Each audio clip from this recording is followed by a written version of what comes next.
Good morning. Welcome to the Unitarian Universalist Church of Ogden. My name is Dylan, I'm the board president, and I am glad to be your worship leader today.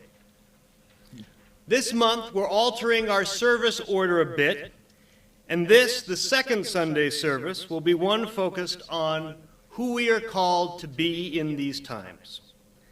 These times, both being in the troubling, stressful, disheartening times we're facing as a planet and as a nation, and what Norman Mailer called the octave of Christmas. We're joined today by Reverend Tom Goldsmith, who will deliver today's central message. We are so glad you are here today in this community that strives to be loving, inclusive, and compassionate. One way to connect with this community is to let us know you're here. If you're a newcomer, welcome. We're so glad you're here. We encourage you to fill a newcomer card in the pews and put it in the offering basket when it comes by later. And please, stay and chat with us after the service. If you're joining us online, hello. Please fill out a newcomer card online. If you have been a long-time member of the congregation, we encourage you to wear your name tag. This helps everyone feel more connected and helps our newcomers get to know you more easily. We're so glad each and every one of you is here. Welcome.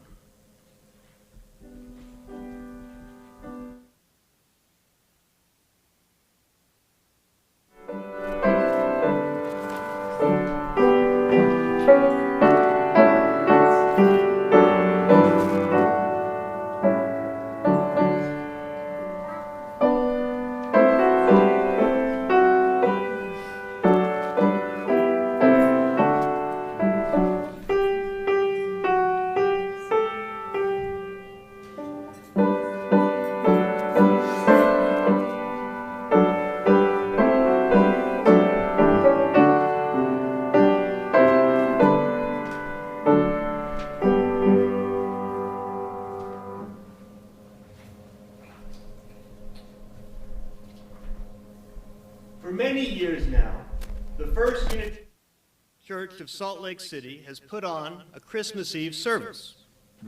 The tradition will continue this year, and we're all invited to join. I'd encourage you to go. For years, our guest speaker put together a modification of the famous Clement Seymour poem for the occasion, and while that won't happen in Salt Lake this year, I'd figure I'd try to keep it going here in Ogden. I let Tom know of my intention, and when he called me last week, he started our call by reciting the opening stanza he always used, which I took as an implied consent for me to use it.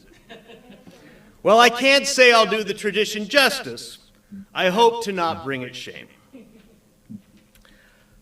'Twas the week before Christmas, and all through the parish were gathered the meek, but also the garish.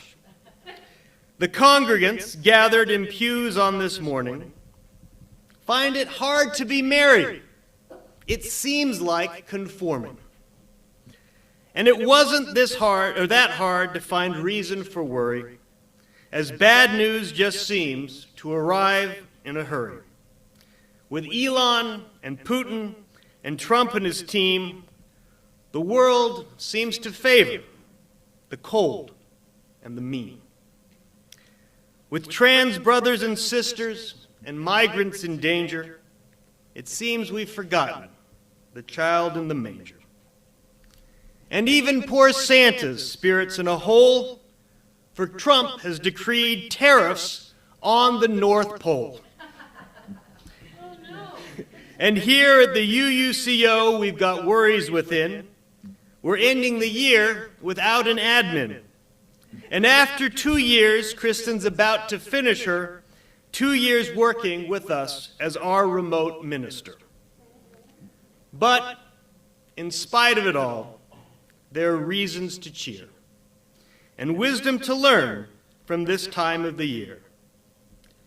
The world can get better, like the length of the day. The midterm elections aren't that far away.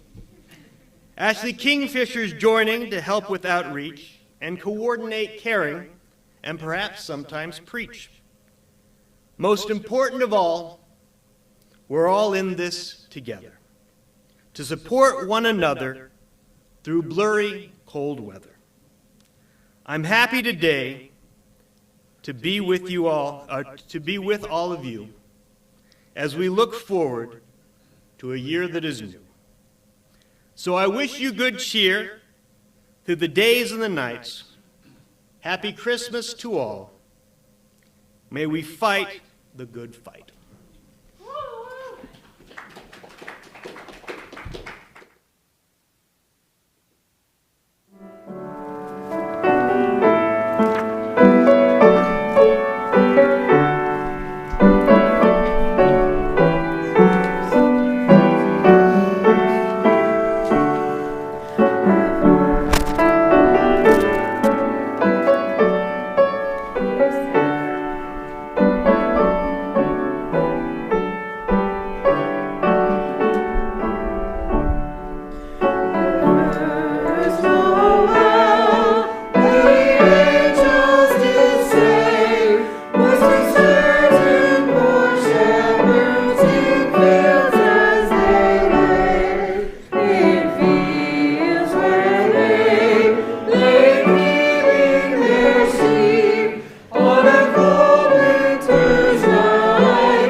Tom Goldsmith. I could go on and on.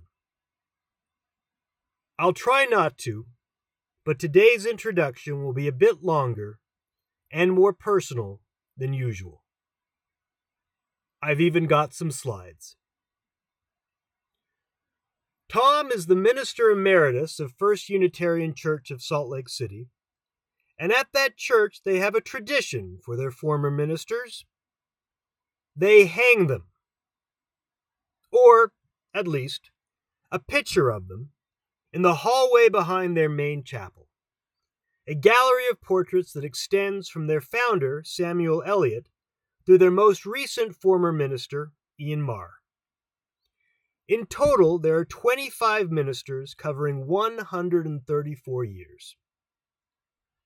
But of these 25, there are more than twice as many in the first half of the church's history than in the second.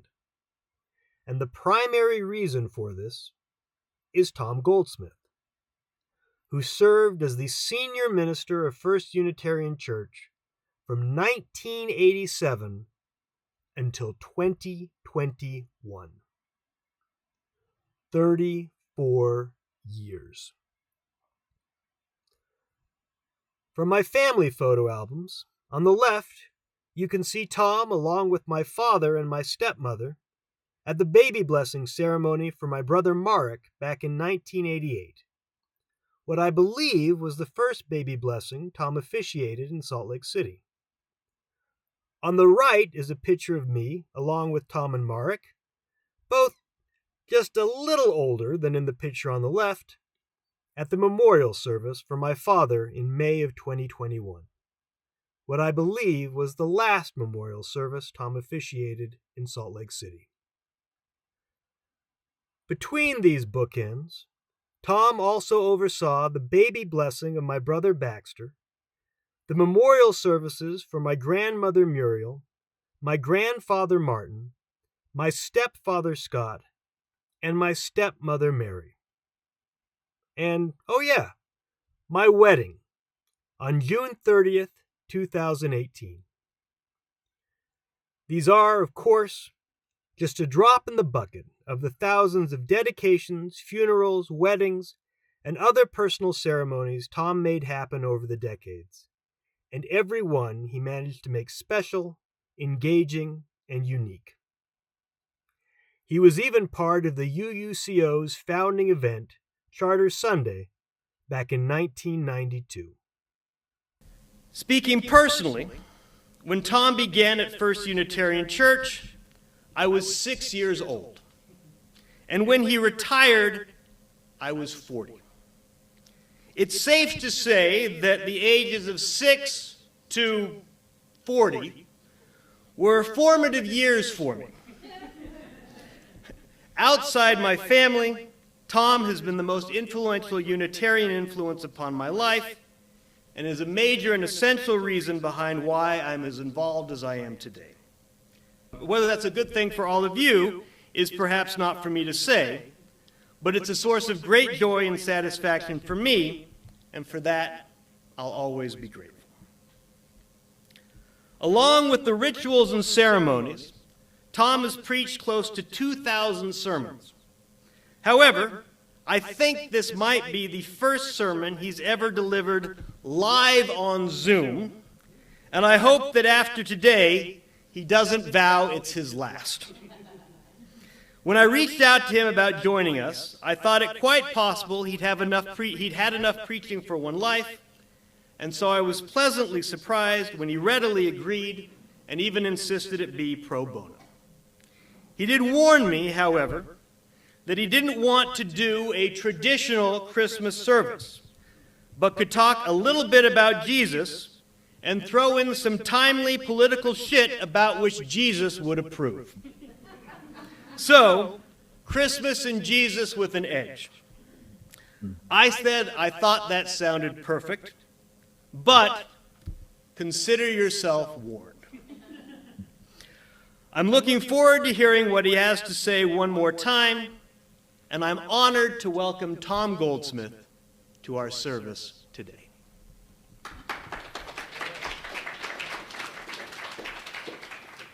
Oh, Dylan, you have a way about you, which really hasn't changed since you were 6 years old. Always. You've always had a special knack to just bowl people over, and I feel appropriately bowled over. I do want to mention, though, that writing a Christmas doggerel is really the first step to becoming a UU minister. And so, you know, the die has been cast, Dylan. You've written the doggerel, and you are on your way to the ministry, whether you know that or not. But it is a real joy for me to be with you here this morning. I would prefer, however, to be there with you in person rather than beamed in from Portland, Oregon. Portland, though, is an interesting town. Now, everything you may have heard about Portland as the champion of counterculture is absolutely true. After living in Utah for 35 years, it took a little adapting to life in Portland. Maybe a lot of adapting. Um, they confront people in Portland, they confront political crises in a creative way. Just recently, a man in a chicken costume prevented the U.S. Army from invading Portland. You may have read about it. And if it works, why not? It just takes a little imagination. But he had some help. A battalion of naked bicycle riders rode by the ice building situated there in the south waterfront, right by the Willamette River. And the nude bicycle riders have really become Portland's new welcome wagon.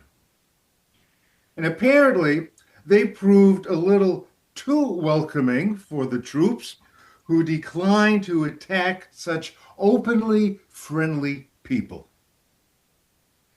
Now, I don't know about you, you probably feel the same way as I. And I'd like to see a version of this welcome wagon in Utah. Enter the state capitol for the legislative session. It would remind everyone on the Hill who is busily dismantling democracy that progressives have a lot more fun and have absolutely nothing to hide. So I just like to imagine that taking place. It might even make the paper. It is, in all seriousness, just great to be with you this morning, and let me explain why. Maybe there are two reasons. One is that I think you have the only choir in the entire country, regardless of what denomination, the only choir where men outnumber the women. And that is, I mean, it was just breathtaking for me to view and hear. You do a great job, and hats off to your music director, Joseph. It was wonderful to see you. And the other reason I'm glad involves a little bit of Ogden UU history. I was called to the Salt Lake Church in 1987, and at that time, the Salt Lake congregation included a lot of folks from Ogden, those UUs who had no alternative but to trek down the I-15 corridor to attend church. And soon after I began my Salt Lake ministry, we embarked on a capital campaign in order to build the religious education building. One Sunday after church, a group of Ogden UUs sought me out after the service and said that they were getting pretty tired driving down the I-15 corridor, and they wanted to begin. And you can't imagine how revolutionary this was at the time. They wanted to begin their own congregation in Ogden. Wow. I swallowed hard, and although I offered encouragement at the same time, I saw about $50,000 fly out of our capital campaign window.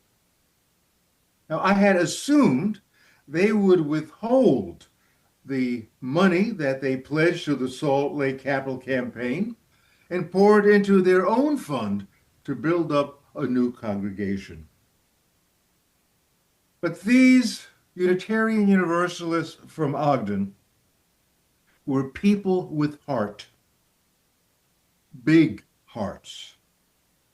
Each pledge that every one of them made to the capital campaign was paid in full to the penny. The Ogden UUs were able to see beyond serving themselves. They had the big picture, a UU presence in Ogden and in Salt Lake City. Why not? Big hearts allow you to think big, dream of possibilities never once thought even remotely possible. So it really is very meaningful for me to participate in your service this morning, to be in Ogden, and well, remotely in Ogden. And another thing was so wonderful that it is right now, well, it's Christmas time. Christmas time. We're just 10 days away from Christmas Eve. And I know that all of you are thinking the same thing. How am I ever going to get it all done in time? And so what we do in these crisis situations, we make lists, endless lists, and we make lists of lists and jot down, thinking about Christmas dinner, we jot down who's gluten-free, who's vegetarian, who's vegan, who's allergic to what, and who's allergic to whom. The proper seating around the table can be quite tricky, especially these days. It's hard to find two people on the same page politically, even if they're in the same political party. You have your radical idealists pushing for big changes right now. Gotta move fast, big, monstrous changes. And then you have your pragmatists who think it's best to, well, take things slowly and just kind of move along one little incremental step at a time. And then you have your status quo supporters who act like deer frozen in the headlights. But who's going to sit next to whom at Christmas dinner? That's a tough one. I don't know if you can ever win that battle. But I'm going to start my Christmas dinner by saying we want everyone gathered around this table to feel valued. So in this house, we will honor diversity, equity, and inclusion. After all, isn't that what Christmas is all about? Christmas spirit can be found, any Christmas spirit at all can be found in these dark times. It often feels like trying to light a candle in a hurricane. The brutal events taking place here and around the globe weigh heavily upon us.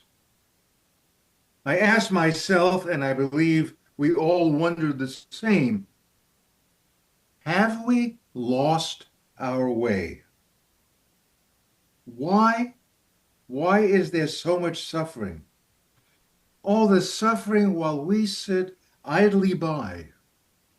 Children die of starvation. Immigrants are sent away to be tortured. And people are denied the right to be themselves. Fear has taken over, and the call for retribution by our leadership has created a deafening silence. The gravity of our times is really not unique in history. The Christmas story from around, 2,000 years ago took place during a time of political oppression. Humanity has always struggled to align political actions with what our hearts believe to be right. There's always been a tension between the selfish power wielded by the wealthy and maintaining principles of decency tied to justice. But politics could offer a shield of fairness and equality. But that has not been our custom. When people are governed by the policies of white supremacy and male dominance, we lose human rights, dignity, and hope. That's always been the case. Dark times always make their way in this world. And yet Christmas sends a message to all who wonder if a new way might be possible after all. Caesar Augustus, the Caesar Augustus of every age, has enforced harmful and spiteful politics. And we still face that today. What are we to do? What always comes, I think, immediately to the surface when the heart yearns for freedom and fairness and a better understanding among people. What springs to light is the question of whether or not a better world is even possible. Those of us who persist in the idea of a humane world filled with compassion and love and kindness, and we then declare, enough is enough. If you want a more perfect world, you can't keep compromising politically. You need extreme measures to confront extreme conditions. We cannot afford any equivocation if we're truly going to change the world. But as we know, some insist we need to be more, I think they like the word practical. We've got to be practical these days. They argue that since there is no such thing as a perfect world, well, we can only make progress gradually. That's how the world really works.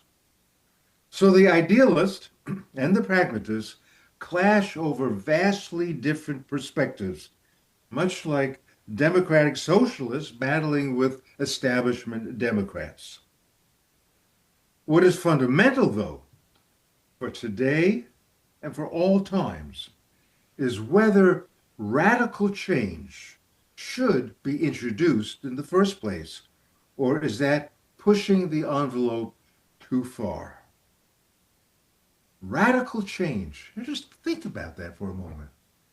Radical change is a shift that affects everyone's lifestyle, whether they're marginalized or people of privilege. The question is, are we willing? Are we willing deep down to take severe measures to reverse severe conditions? No, it's not about lending a helping hand here and there or being charitable. Oh, it's Christmas time. Let's give a little bit more to this cause or that cause.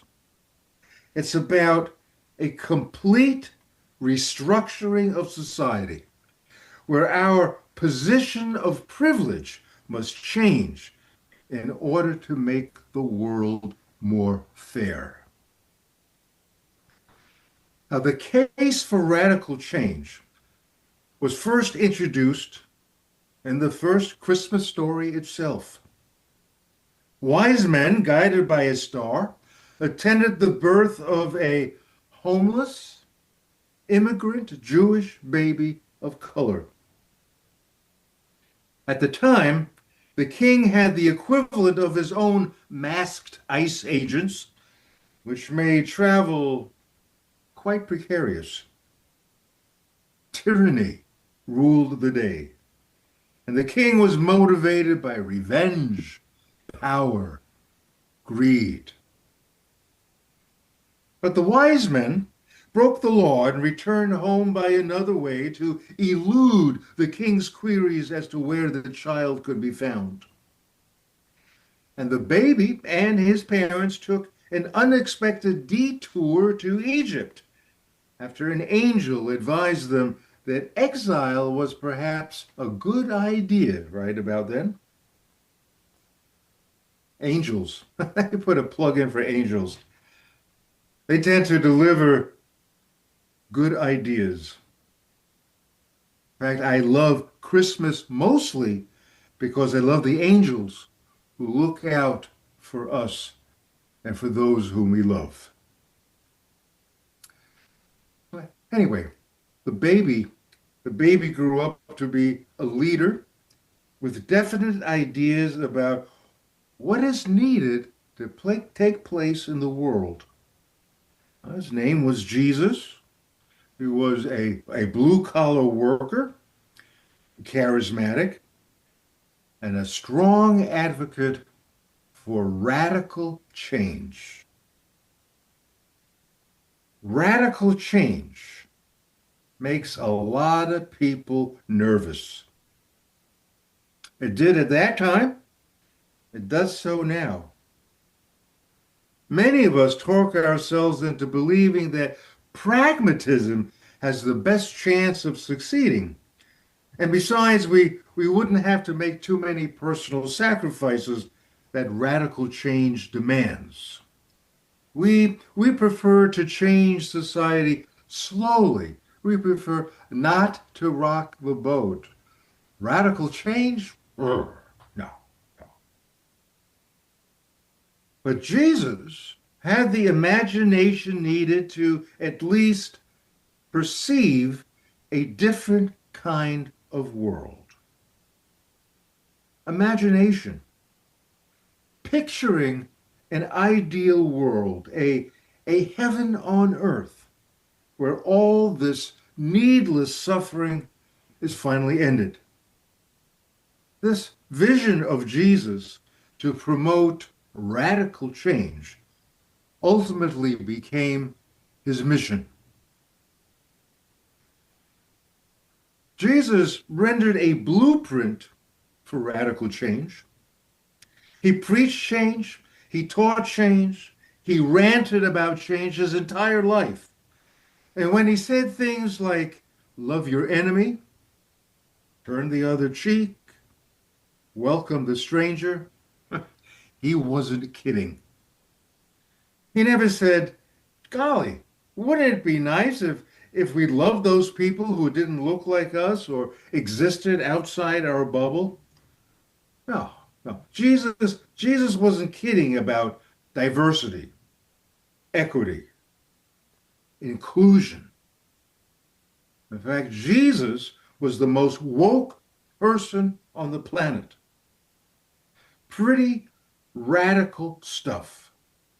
We would have to, in fact, call him an extremist. If you use today's terminology, radical, he is an extremist. He allowed no room for compromise. His central message, if you can kind of distill it and boil it down, I think we'd agree on this. The central message was to be other-centered. We need to focus on the well-being of others. And this measure is so fundamental to change that we cannot make any concessions to other ways of interacting with one another. There is no wealth gap when your focus is other-centeredness. Everyone has the same health care when we understand the meaning of other-centeredness. Everyone is free to be themselves without fear when we practice other-centeredness. Now, I'm reminded of a story that Terry Tempest Williams liked to tell. A couple of years back, she had a conversation with an activist from South Africa who went to jail for protesting apartheid.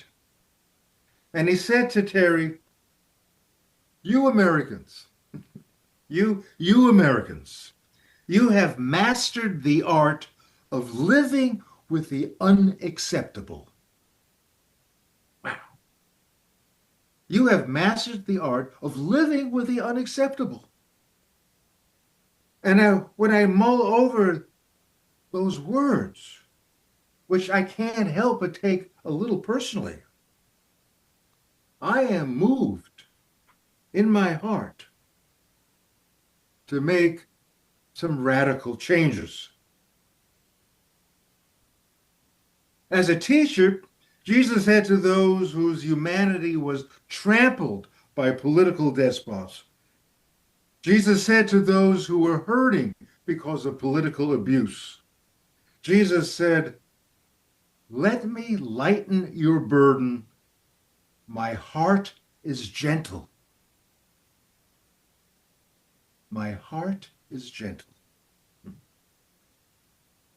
Wow, in politics, much depends on the state of the heart. Does your politics include a gentle heart? A gentle heart filled with compassion? Or is the heart cold, just closed off to kindness? It's gone so far that the right wing of the Republican Party criticizes compassion as a weakness. Compassion interferes with personal ambition in climbing the ladder of meritocracy to achieve greater wealth. And the evangelical right and Christian nationalists argue Jesus had it all wrong. They say wealth pleases God, and wealth is the way God blesses people. I don't know, but maybe that's why my own personal favorite minister, the guy I always thought the world of, William Sloane Coffin, consistently preached that the heart is a little to the left. Think about that. The heart is a little to the left. As far as I'm concerned, the best writer to ever come out of Portland was Brian Doyle. He was intrigued by the science of the heart and how the heart is used metaphorically. The heart is about the size of a human fist. It beats 100,000 times a day. It sends 2,000 gallons of blood surging through your body. And the heart keeps blood flowing through 60,000 miles of blood vessels that feed our organs and tissues. Now, did you know, this is science here, did you know that a good belly laugh sends 20% more blood flowing through your body? It's like laughter is divine intervention. It is so good for you. Our hearts, metaphorically, say a lot about who we are. Now, we can be a brave heart, loving heart, cold heart, fearful heart, fierce heart, tender heart, ruthless heart. We can be light-hearted, heartsick, have a heart of gold. And if you want to get ahead in life, you gotta have heart. Now, the Bible makes several references to people with cold hearts. Probably these are people you wouldn't want to trust or get too close to. Nobody you can count on. And references today to those who would let 20 million fellow countrymen and women go without health insurance or food stamps are said to be cold-hearted. Now, what makes a heart cold is that it refuses to be warmed by love. What makes a heart cold is there is no other-centeredness. Brian Doyle captures it perfectly. He said, "Humanity can only become the best version of itself through hearts that care." I think that's worth repeating. Humanity can only become the best version of itself through hearts that care. How it took Jesus about 100 parables and a Sermon on the Mount to say just that. Humanity can only become the best version of itself through hearts that care. The question that haunts us each Christmas is, have we indeed mastered the art of living with the unacceptable? Isn't it a lot like just really looking at ourselves in a mirror, trying to discern, who are we really? What's going on here? Is it time to get radical? Our hearts carry many emotions. Our politics can be shaped by whether our hearts are open or deliberately closed. Now, sometimes it seems the science of the heart unintentionally slips into metaphor. The science shows that we experience positive emotions when we build and create a better society. Our heart rate decreases when we care for others. It's as though the heart is doing the work of compassion that it always really intended to do. It wants to do this so it can relax in all the pumping. The heart is meant to do good, compassionate, reach out, good care. And yet the current political climate refuses to work towards the greater good. Hearts are closed to immigrants, people of color, the trans community.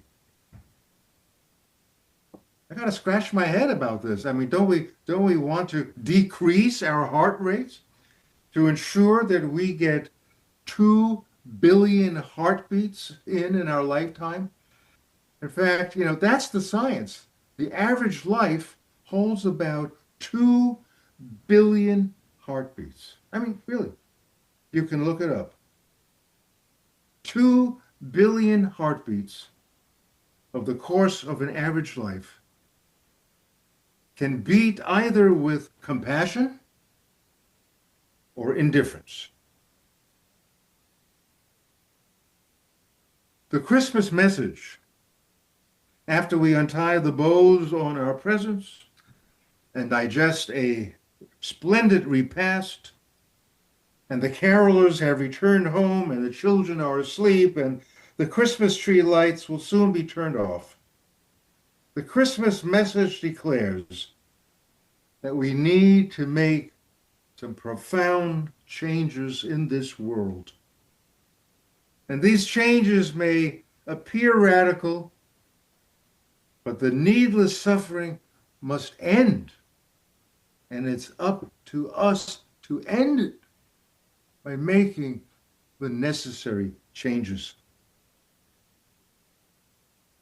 That child from the fabled manger pronounced that his heart was gentle. And that's what it takes to transform the world of bitterness. Make that transformation from bitterness to a world that loves its neighbor. Now, I wish for all of you a wonderful Christmas, a Christmas where vision and possibilities enter our hearts, and we dare to be a little more radical. Merry Christmas. Amen.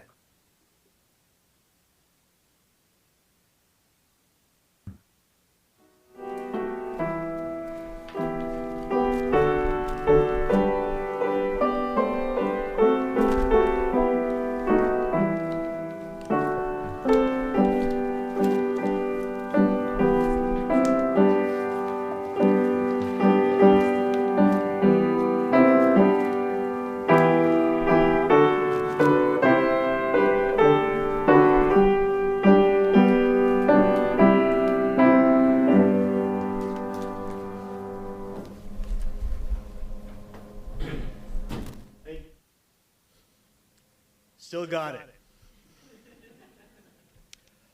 In my excitement about my poem, I skipped over the chalice lighting at the beginning of our service.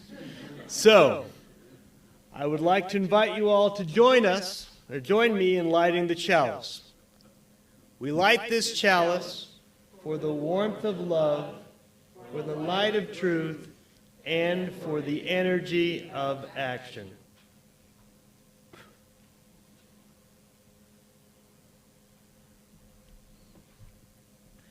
This prayer was written and delivered in 2017, days after Donald Trump and his administration banned the Centers for Disease Control and Prevention from using the following 7 words or phrases: vulnerable, entitlement, diversity, transgender, fetus, evidence-based, and science-based. This prayer by Reverend Dr. Parker is one way the Unitarian Universalist and other clergy protested and resisted that decision. We remember the Magi, observers of stars, evidence-based seekers who found their way to kneel before a baby. May we, too, kneel before life's intricate mysteries, following the path of science-based searches for truth. We remember Mary, birth mother of a revolutionary prophet, the fetus in her womb a surprise, her choice a decision to magnify her hope, the birth difficult, attended by a beautiful diversity of animals, and a ragtag gathering of vulnerable people. May we too kneel at the cradle of earth's dream for peace and dedicate ourselves to revolutionary love. We remember Joseph, unexpectant father, who embraced the baby as his own, believing that every child has a God-given entitlement to love and care. May we, too, stand by the women and children of this world when patriarchal privilege and power threaten their freedom and put their well-being at risk. We remember the angels, singing in a cold night to the overtaxed poor, promising peace and goodwill to all.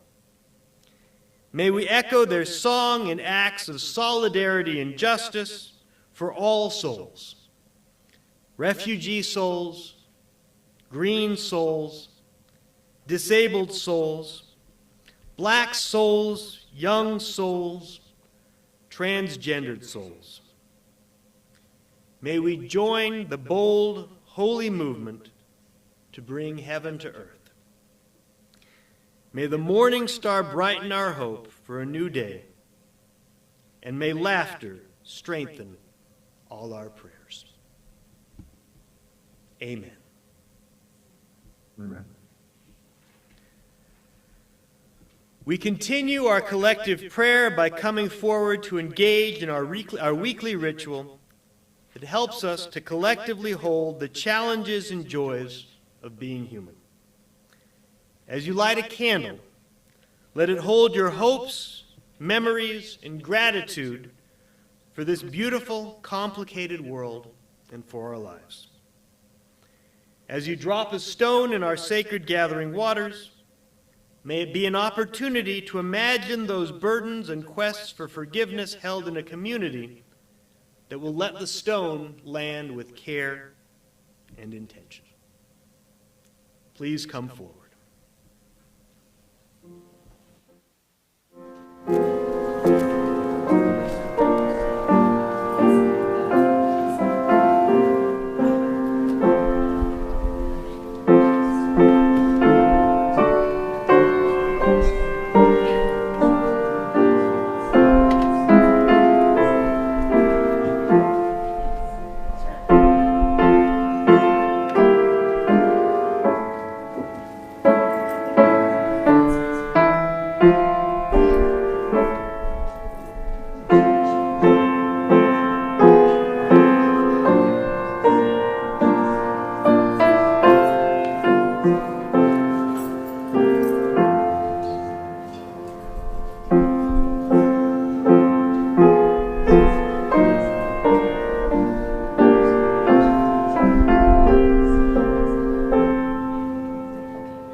Our offering is a demonstration of gratitude for this community, which is filled with care and courage, love and resistance.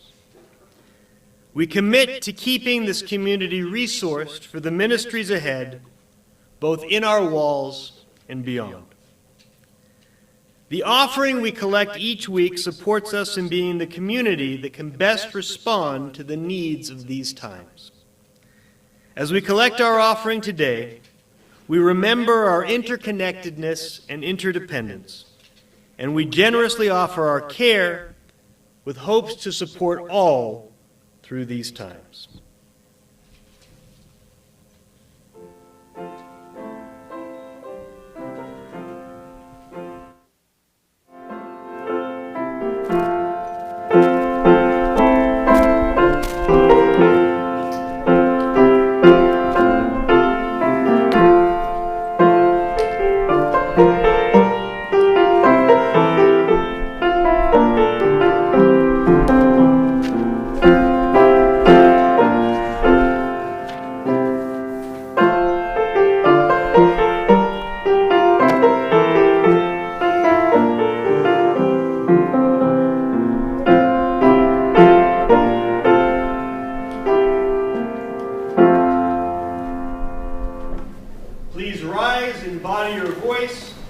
facing the center aisle sing together the Together we share the we live. Your abundant generosity is part of modeling care and love, and we are grateful. Thank you.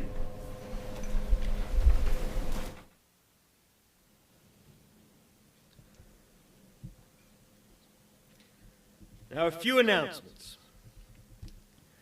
Tomorrow evening at 7:30 p.m. at St. Ambrose Church in Salt Lake City will be the final performance of the Salt Lake Choral Artists Holiday Concert.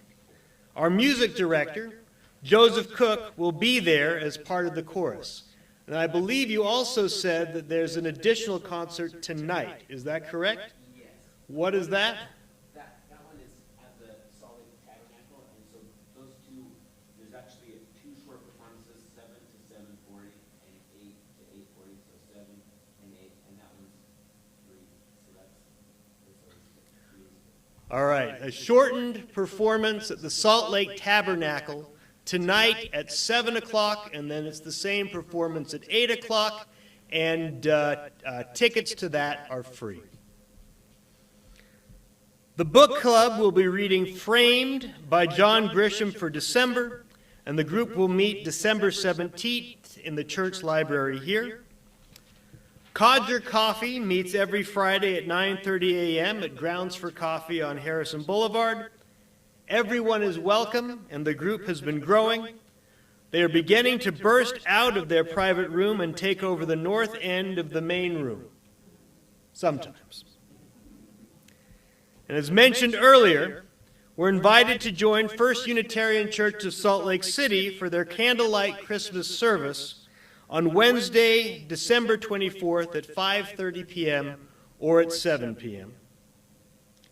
And finally, our next service on Sunday, December 21st, will be a Good Trouble service where we'll be joined by Randy Chappell from Catholic Community Services. More details on the events are in our online newsletter. And now our closing hymn, number 368 in Singing the... Oh, we have another announcement. Marilyn. Don't go over to the Presbyterian coffee hour because they're having a wedding over there. Our coffee hour will be in here, and they have contributed to that. Yes. Sorry about that. We have our coffee hour is going to be across the hall in the Geneva room this week, and not in the gym in the religious education building. Then Karen, you have. And who would you want to play for me? What or should it be? All right. Next Sunday, please bring non-perishable goods, but homemade ones not okay. But please bring some from the store. And also, they've got enough green beans, so something else besides green beans. All right, any other announcements? All right, our closing hymn is number 368 from Singing the Living Tradition. Now let us sing.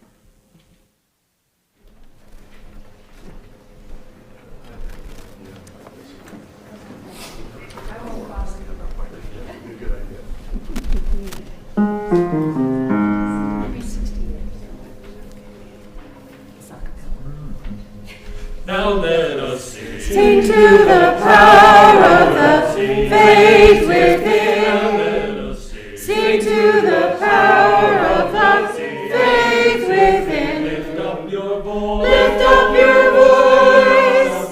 Be not afraid. Let us Sing to the power of the faith within. Now let us sing. Sing to the power of the hope within. Now let us sing. Sing to the power of the hope within. Lift up your voice. Lift up your voice.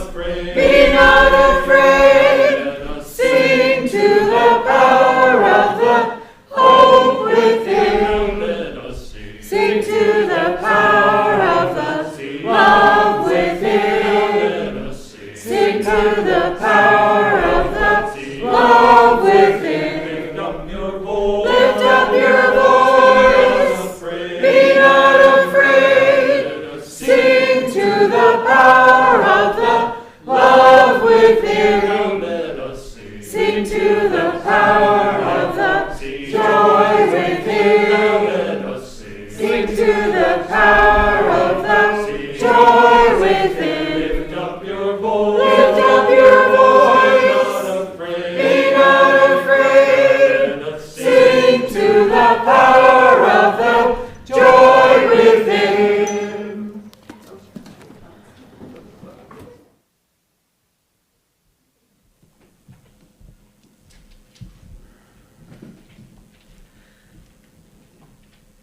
as this service comes to an end, join me in saying the chalice extinguishing words in our order of service.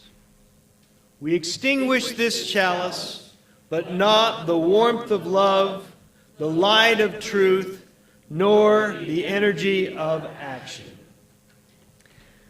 Garrison Keillor said, "A lovely thing about Christmas is that it's compulsory.